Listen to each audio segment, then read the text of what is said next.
Toutefois, même pendant les périodes de conscience relativement claires, les troubles réapparaissaient. Sautes d'humeur des plus rapides et des plus prononcées, gaieté très passagère en général, vifs sentiments d'anxiété, refus tenace de toute mesure thérapeutique, hallucinations angoissantes ou cheveux, lacets, etc.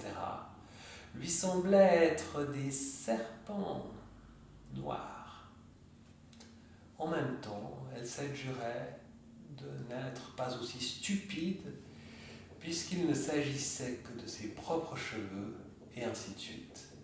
Dans ses propos de pleine lucidité, elle se plaignait de ténèbres dans son cerveau, disant qu'elle n'arrivait plus à penser, qu'elle devenait aveugle et sourde, qu'elle avait 2 mois, l'un qui était le vrai et l'autre le mauvais, qui la poussait à mal agir, etc. L'après-midi, elle tombait dans un état de somnolence qui se prolongeait jusqu'au coucher du soleil. Ensuite, réveillée, elle se plaignait d'être tourmentée, ou plutôt ne cessait de répéter l'infinitif « tourmentée, tourmentée ».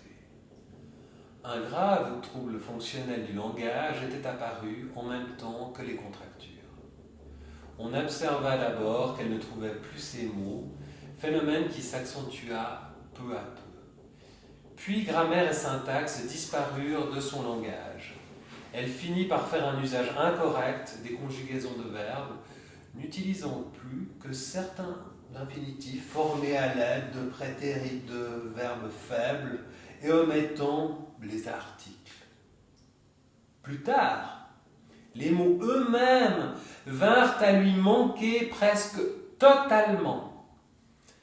Elle les empruntait péniblement à 4 ou 5 langues et n'arrivait plus guère à se faire comprendre. En essayant d'écrire, elle se servait du même jargon au début, car ensuite la contracture l'en empêcha tout à fait. 2 semaines durant, elle garda un mutisme total et, en s'efforçant de parler, n'émettait aucun son.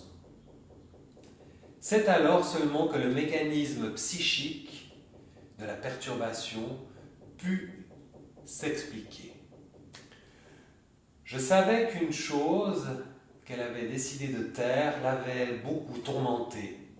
Lorsque j'appris cela et que je la contraignis à en parler, l'inhibition, qui avait rendu impossible toute autre expression de pensée, disparut.